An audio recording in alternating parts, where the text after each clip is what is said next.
Okay. Right, so welcome everybody, good morning. Sorry about the technical hitches last week, but we're going to be much slicker this week. So I thought a good way to start today's practice would be by thinking about and practicing some breathing exercises. So come to a comfortable place on your mat.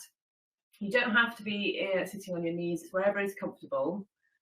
And because you're in the comfort of your own home, nobody's watching you. So just find a place where you can settle down. You've probably had a few minutes to do that already, hopefully. Closing down the eyes. I just want you to listen to my cues rather than worrying about what I look like. Okay. So we're going to start by breathing in and out, using only our nose if we can. So the reason that we do this in our yogic practice is because breathing in through the nose is a natural filtration system in the nose. The nose is full of tiny little hairs, and it filters out lots of things that we don't need. So it's dirt, particles, viruses, lots of things can be filtered through the nose. It's got a very important job in doing that. But one of the other reasons is it slows down the breath because the air passage is smaller than when you breathe through your mouth. And also it warms the breath. So the alternate would be to breathe in big gulps of air through the mouth, which we tend to do when we're doing exercise and the heart rate increases. But when we breathe through the nose, we're really slowing everything down. And what this effect has on our brain is it's sending messages to our brain via our parasympathetic nervous system that we're in a safe place, that we can slow down. So it's the relax and release instinct that's released here. And this is something that's really helpful to do at the beginning of your yogic practice or at any time. It doesn't have to be anything to do with yoga. So whenever you can feel any anxieties coming up, welling inside you, by breathing in and out through the nose, very simple exercise to do with children, you can do this with anybody, really has that very quick effect of slowing everything down. Now we're also going to take the breath a bit deeper today. And I'm going to encourage you in these practices over the coming weeks to see if you can stick with breathing through the nose, even if the exercise gets more vigorous. So as we move on and the heart rate increases, we may have a tendency to start to want to take breath in through the mouth. See if you can stick with using your nose, and I'll try and bring some cues to remind you to do this. So we're all just going to take 5 full breaths through the nose before we start. Inhaling as long and deep as you exhale, so you're really finding an evenness in the breath. Some people like to use a counting method.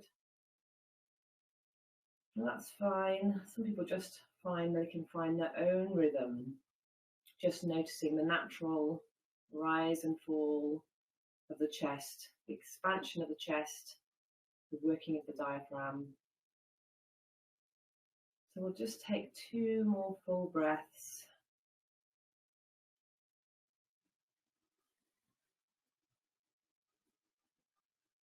Now, depending on where you are on your mat, I'm going to get you to come up to the back of the mat. Now, you've got a couple of options here. You can stay in seated, so on your knees, or we can tuck the toes under. This isn't for everybody, particularly in the morning, but if you tuck all of your toes under, we're just going to take a couple more breaths here. Now, what we're doing here is we're going to engage in the core to help lengthen and straighten under the back. It's also really waking up the feet, because the fingers and the toes in the morning can feel a little bit sluggish. You can get even your little toes under, that's great. If this is really uncomfortable, then just untuck the toes and start to sit back onto the heels. So we'll just take a couple more breaths here. And then we'll start to take the arms out. So again, you've got the option here of untucking your toes if this is really uncomfortable. Otherwise, we're going to take the chest down, coming to what we call child's pose, but this is an active child's pose. So take your arms long, come onto your fingertips, and we're not going to let the head drop down. So you're raising your armpits.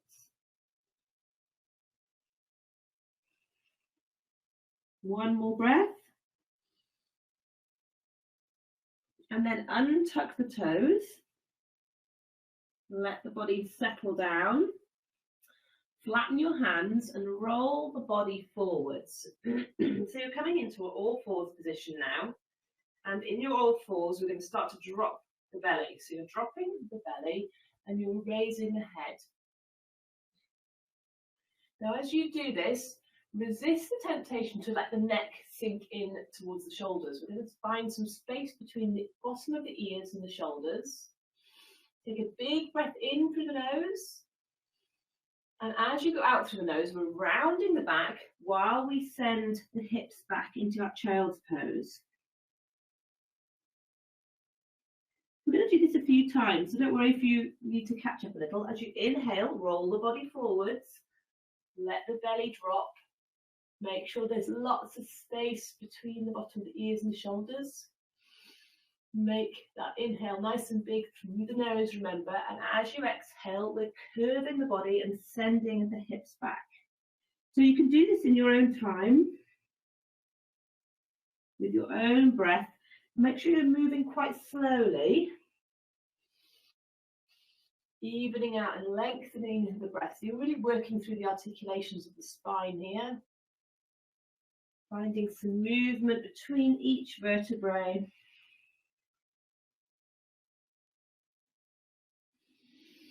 And then this is our last inhale here before you come back to a flat back. So we're looking for a neutral spine, finding a little bit of a resistance between the hands. So as you push the hands away from the mat, you'll find that the shoulder blades may separate slightly, so we're not dropping that head down. Now, once again, we're going to tuck the toes. So see if you can get them really tucked under. Push the mat away with your hands and hover the knees just above the mat, so the smallest amount you can. This is quite challenging, so if you find your shoulders are dropping, push that mat away, create a little dome between your shoulder blades. Keep breathing through the nose. We're only hovering them a tiny amount over the mat. Keep breathing if you can. Lower the knees, untuck the toes, and send those hips back once more.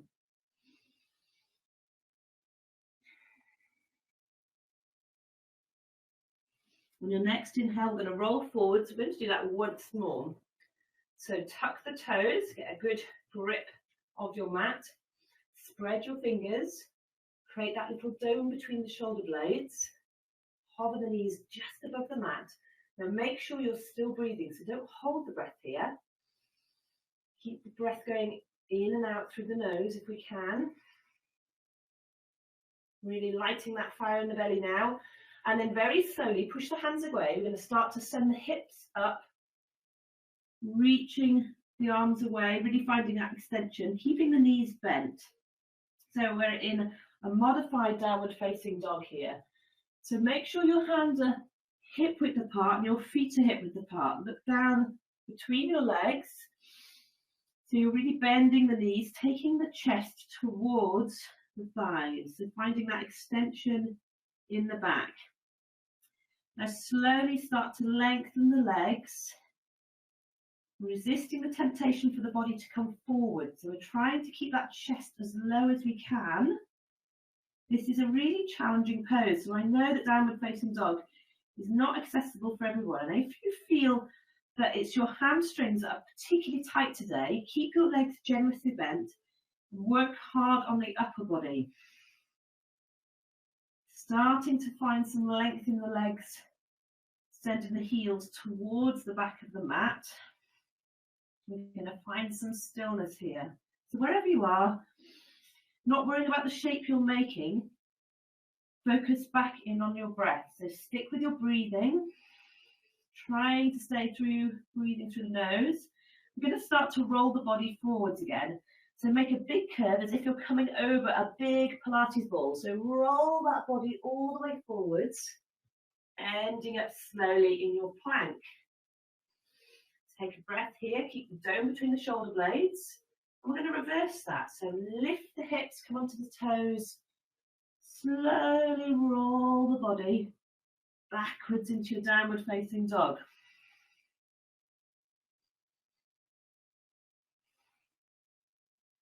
Rolling that body forward. We're going to do that once more as you come into your plank. Hold, but don't hold the breath. And then roll the body slowly back. You can pedal the legs here if that feels okay. Otherwise, stay in stillness.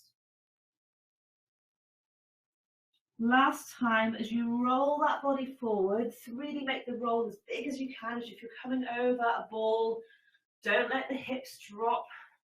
Stay for a full breath here. And then everybody, lower the knees gently and untuck the toes. And we're slowly, just find your center here, return to your breath. Stay within your own practice.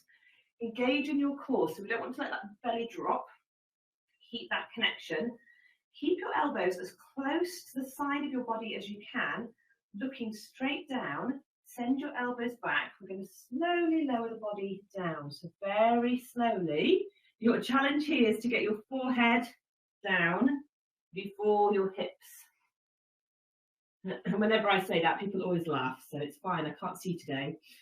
And then end up back on the mat. So you're down on your belly. Draw your hands so they're underneath the shoulders. Keep your elbows like little wings, get them tucked in. So your feet are flat. The lower body is on the mat. Reach the crown of the head away from your tailbone. And as you inhale, don't push too hard into the hands. We're coming up into what we call a cobra. Reach that crown of the head away and use your exhale to soften down. So we'll do a couple more here.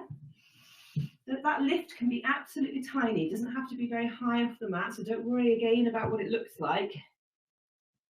We're just creating a little back bend here. And then allow that body to come back down. So if you can place your forehead on the mat and without looking, that's ideal. Otherwise, you can glance up and then look down when you do the exercise. So we're going to make cupcakes with our hands. So we're just on the fingertips. Take them wider than your mat if you're on a mat. And your elbows want to come upwards, so making like a right angle with our arms. So this time as we inhale, we roll those shoulders back. Maybe that chest comes up a tiny bit higher. And bring to inhale through the nose and exhale through the nose. So we're going to do 3 here, making small wave-like motions with the body, working through the articulations of your spine, finding that lovely movement between each vertebrae. 1 more here. Gently coming down. Let the forehead rest on the mat. Now this time, bring your hands back to underneath the shoulders, but they're not going to touch the mat, they're just going to hover. So there's no pressure in your hands at all. Now as you hover the hands over the mat, reach the crown of the head away rather than looking forwards. Inhale, and we're going to draw the body up. This might be a tiny movement because we're now using those muscles, intercostal muscles, are along the back and all those strong back muscles. Exhale, come down. Let's do 2 more. Inhale, rise. Exhale, come down. Inhale, rise. Lengthen rather than bend, and then exhale, come down. Place the hands on the mat. Push into the hands and the knees as we come back up to hands and knees. And send your hips slowly back to your child's pose. As the hips come back, the arms come forwards. So this time we're going to draw the hands, fingertips far away as you can. The forehead is down on the mat. And then bend at the elbows, and you're going to make like a shark fin with your fingers as they go up and overhead.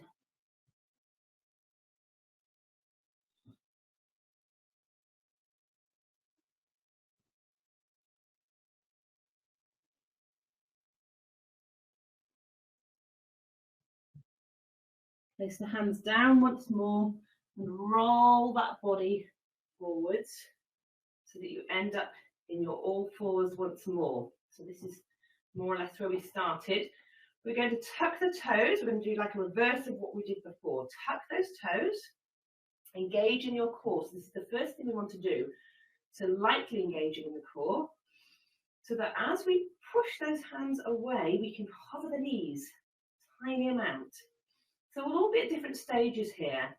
Some will be just taking 1 breath, lowering, engaging, and going up again, and that's absolutely fine. So find your level. Some will be able to hold a little bit longer, that's fine too. What we don't want is we don't want the pelvis to tilt. So find where you can have a neutral spine and lengthen the spine. There should be no pinching at all. Exhale, lower your knees, untuck the toes. Come back to sit onto your knees. We're going to tuck those toes once more. So you've got the option here of staying with the toes untucked, or we can stay with the second level where we're tucking our toes.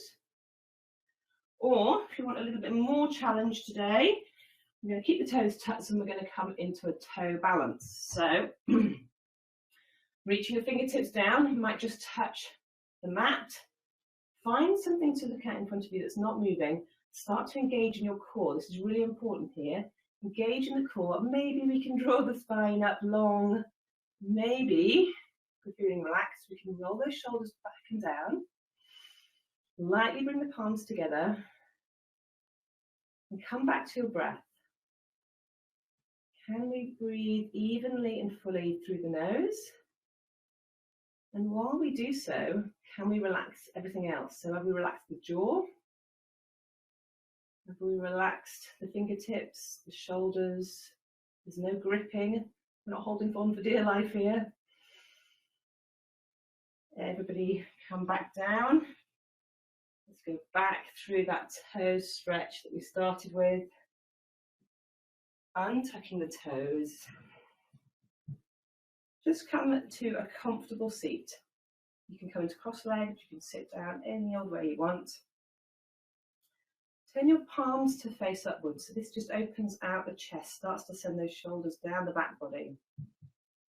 Let the chin drop ever so slightly. And we're just going to observe our breath. So by observing, we simply mean watching and listening to the depth of the breath. Maybe it's high in the chest. You can feel your heart rate quite high. Maybe we're noticing it's a little bit fuller. Can we send it all the way down so that we're moving using diaphragm more than we're using those chest, back and shoulder muscles? So we'll just take a couple more deep breaths here.